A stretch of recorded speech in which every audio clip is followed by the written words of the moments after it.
তোমাদেরকে একটা জিনিস দেখাই, চলো দেখাই কি এমন জিনিস। হঠাৎ করে ঘুম থেকে উঠে গেলাম, আই থিঙ্ক আমাকে পাগলের মতো লাগছে, বাট কোনো ব্যাপার না। চলো চলো তোমাদেরকে দেখাই, লেট হয়ে যাচ্ছে।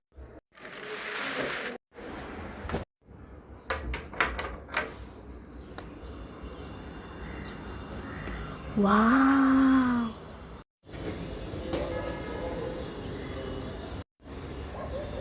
ও মাই গড গাইস, এটা এত সুন্দর জিনিসটাকে মানে না দেখানো যায় বলো তো?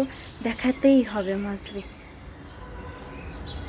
বলো তো এটা কি? এটা হচ্ছে আমাদের বাসার পাশে মসজিদ। মানে এত সুন্দর কেন, চলো তোমাদেরকে দেখ। আমাদের বাসার পাশে হচ্ছে দুইটা মসজিদ আছে। এক নাম্বারে, না না এটা এক নাম্বার না, ওখানে আরেকটা আছে অনেক দূরে, বাট ওখানে আজান দিলে এখানেও শোনা যায়। আর এটা হচ্ছে এই যেটা, এটা যেটা আমাদের একদম মানে এখান থেকে দেখা যাচ্ছে ওইটা। আসলে গাইস মেনলি হচ্ছে আমাদের পাশাপাশি যে মসজিদটা, এটার থেকে এত সুন্দর করে কোরআন তেলাওয়াত করে আর এত সুন্দর করে আজান দেওয়া হয়, যেটা তো ভাই না দেখানেই হয়। সো ইয়া, ওইটাই তোমাদের সাথে শেয়ার করতেছি। কেমন লাগছে অবশ্যই জানাবা। এত সুন্দর জায়গাটা দেখো, জাস্ট এখান থেকে সানসেটও দেখা যায়। এখান থেকে তোমরা সানসেট এনজয় করতে পারবা। ছাদে যাওয়ার কোনো প্রয়োজন হয় না, আমাদের এটার উপরে কিন্তু ছাদ আছে। চলো তোমাদেরকে দেখাবো। না ভয় লাগে মোবাইল পড়ে যাবে নাকি? ওই যে ওই যে ওই যে ছাদটা, যাই হোক, কিন্তু আমাদের এখানে দাঁড়িয়ে কিন্তু আমরা একদম ছাদের একটা ভিউ নিতে পারি।